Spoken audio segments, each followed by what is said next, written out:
Happy New Year to you. It's Ed Midsole Bud here. Today I've got an initial review for you of the new Asics Gel Nimbus 26. An updated version of the Nimbus, and if you like the 25, I think you're gonna like this one.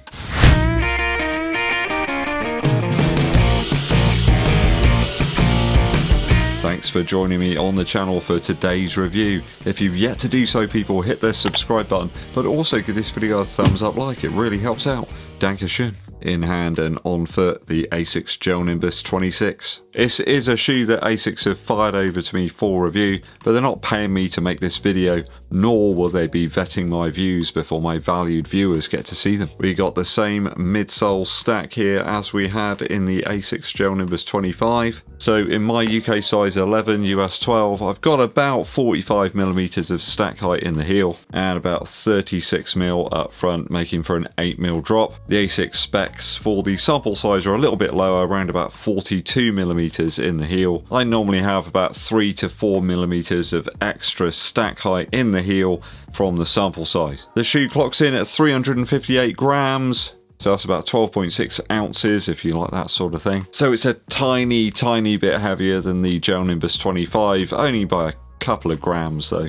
I mean, if you can tell that on foot, then your feet are very accurate. So it's on par with something like the weight of the Invincible Run from Nike, and about 20 grams heavier than something like the Ride 17 from Saucony. I think it's about the same weight as the Kayano 30 from Asics. Now, the midsole stack here does feel a little bit softer than the previous version. I think it is the same type of foam, which is Flight Foam Blast Plus Eco. It does soften up a little bit over time, I have found. So perhaps if you get it straight out the box, I think you're gonna need to get a few miles in before you can make a good assumption. Of course, we have Asics Pure Gel here in the heel as per the Nimbus 25. The rubber on the outsole is listed as being two types this time. We've got hybrid Asics grip here, but also AHA Plus in the heel. And you know that stuff will be more durable than a cockroach in a nuclear war. We'll kick it off with the upper first. We've still got that stretchy knit tongue here through the middle of the shoe. It is slightly gusseted either side of the foot, so it helps to stop any tongue slide. And there's some soft fabric down here in the toe box. Does make for quite a roomy affair. It's certainly plush on foot and in line with a lot of those other sort of max cushion models that are out there. There is large amounts of padding around the heel section and quite a firm, considerable heel counter as well. Stretches around quite a way into the sort of midfoot section of the shoe. There is a very slight texture to the heel padding as well. It's a little bit like the stuff you'll find around the collar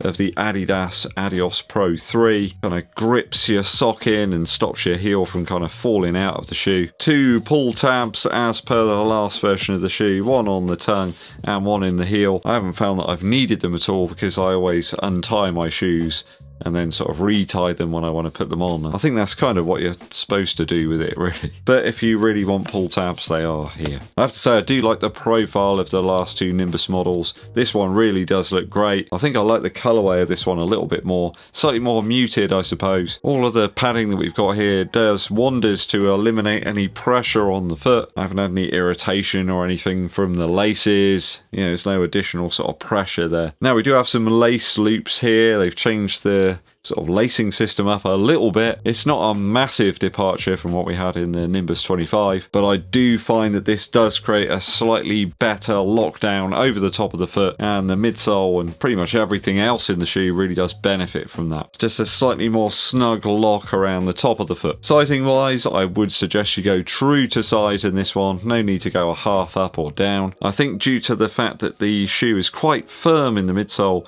and it does curve up a little bit here in the toe box, I would refrain from going a half size down. That tongue does remind me a little bit of the Flyknit that we had in some of the Nike models over the last few years, and the fabric in the rest of the shoe a little bit of the Nova Blast 4 that Asics recently released. Now, I'm going to give the upper a 2.6 out of 3 this time around, only reduced by the overtly plush materials here. I think it's a bit of an odd model in fairness when you've got the Nova Blast, which is quite considerably lighter and delivers a Similar sort of midsole feel now. Is the upper better in the 25 over the 26? I would suggest yes it is, but it's very marginal. I think it's going to be a little bit too plush for some of the lighter framed runners, and I am one of those people really. The upper certainly does add to the mix, making this a slightly more easy day orientated shoe, perhaps for those lower pace sessions.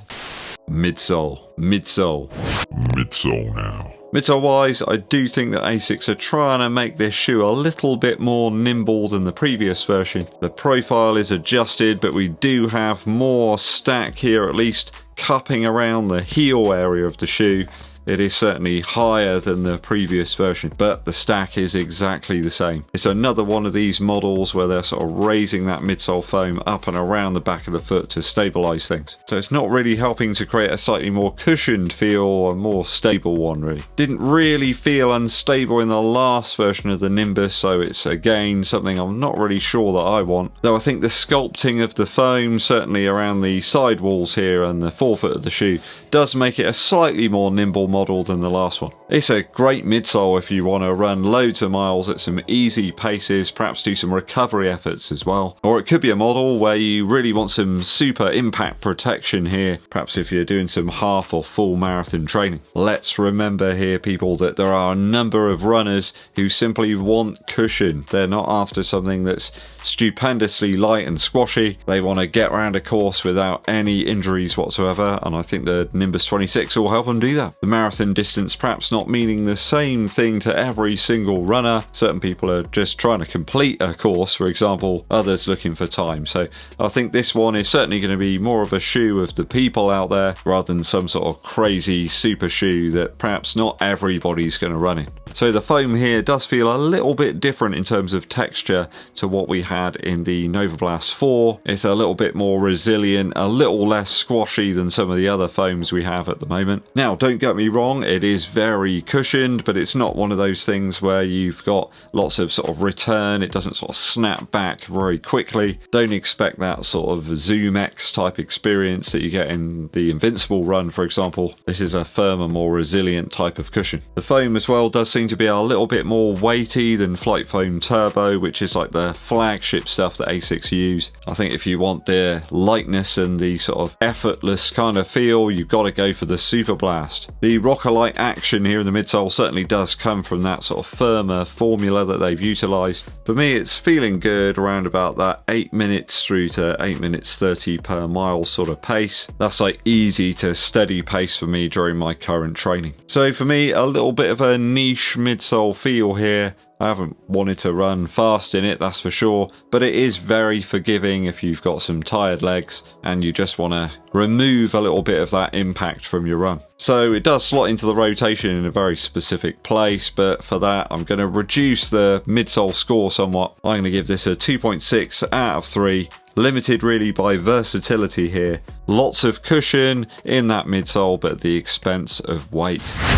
Outsole now, and it's probably one of the best parts of the shoe. It's a big improvement in the outsole over the Nimbus 25. The new pattern and the application of the rubber here really does benefit traction and grip. It's much more assured now if you're running in wet weather or on some very smooth surfaces. So two types of rubber here. We have the hybrid Asics grip that runs through the laterals through to the sort of toe box and medial sides here, and back in the heel we have good old AHA Plus. I think it's more down to the actual texture of the rubber that seems to have improved things greatly. Even on some wet, soggy, rain-soaked paths, it was really great and assured. Held up well, and I think that's a big boost for the shoe, really. Certainly where it's launching now in winter 2024. The other area that's improved is they've got rid of a lot of the holes where debris can sort of collect up. There were very small sort of circular holes in the Nimbus 25 outsole. I got lots of small stones and rocks wedged in there. I think that's going to happen a little bit less frequently here in the outsole of the Nimbus 26. So I think if you liked that shoe and you've got a load of miles into it and you're considering getting this one and wondering whether it's improved, well, yes, the outsole is much better this time around. And you're getting a very similar experience in terms of the upper and the midsole, so it could be a good purchase for you. So an improved score for the outsole this time around. 2.8 out of 3 for a better take on the old AHA and Asics grip here, which was lacking in the V25.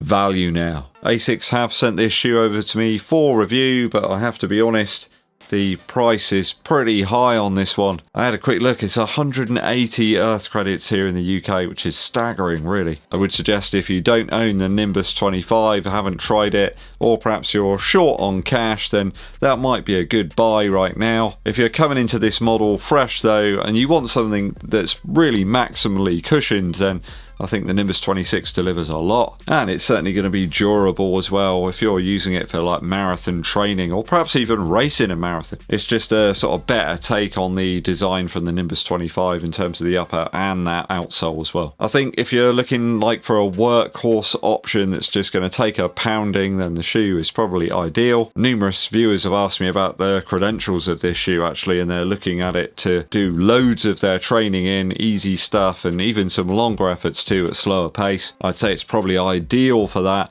So if you're going to get a whole bunch of miles into the shoe, then the price actually starts to become less of an issue. I think for me personally, as a slightly lighter built runner, the Triumph 21's got a little bit more of a sort of exciting cushion. It's slightly more versatile, and I feel it kind of hits the spot a little bit closer if you're a sort of less heavy built runner. If you've got that sort of bigger frame though, and you're after something with loads of cushion, then I think it really will hit the spot. It's certainly well put together out of the box as well. It's one of the sort of better quality shoes that I've tested out of recent time. Certainly Asics and Saucony coming up with some of the best finished shoes out of the box. There's no dodgy glue marks or sort of off stitching. Just feels like it's a quality item, Clark. After my initial runs, I'll give this a value score of 2.5 out of 3. Do think that price is a little bit high for this one, and it's a slightly less versatile model than some of the others out there, like the Triumph 21. If I've totaled the scores up correctly, that gives us 10.5 out of 12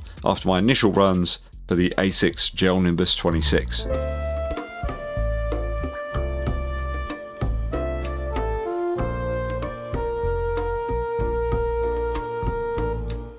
So still a very comfort orientated option here from Asics, and I think many people will choose to pick this one up for their longer training runs and to help facilitate some injury free training. Will you be picking up the 26, or have you been enjoying the Nimbus 25? Let me know your thoughts and opinions down in the comments. Quick musical interlude for you. I've been listening to a track that I knew of, but I don't think I'd ever sort of realised who it was, and it's Cool Jerk by the Capitals. Fantastic Northern Soul song. I think it's probably most famous for being included in Home Alone 2. I think Uncle Frank's in the shower and he's sort of grooving along to the track and singing pretty badly, and of course Kevin decides to get a little bit of audio from him in the shower, and it kind of helps him out a little bit later on when he's back in the hotel. Really good use of the piano in this song, sort of drives the track along, and fantastic sort of Motown style drums as well. Nice and crisp and lively, and sounds a bit sort of springy, I suppose. Good track if you're getting a playlist together for a little party you might have going on. Get a couple of bottles of Vin Ordinaire and some pretzels, and you'll be having some good times with the Capitals with Cool Jerk. Thanks for tuning in, people. Hope you enjoyed today's review and you've kicked off 2024 in superb style. Make sure you hit that subscribe button and give this video a thumbs up like. My name's Eddbud, and I'll be seeing you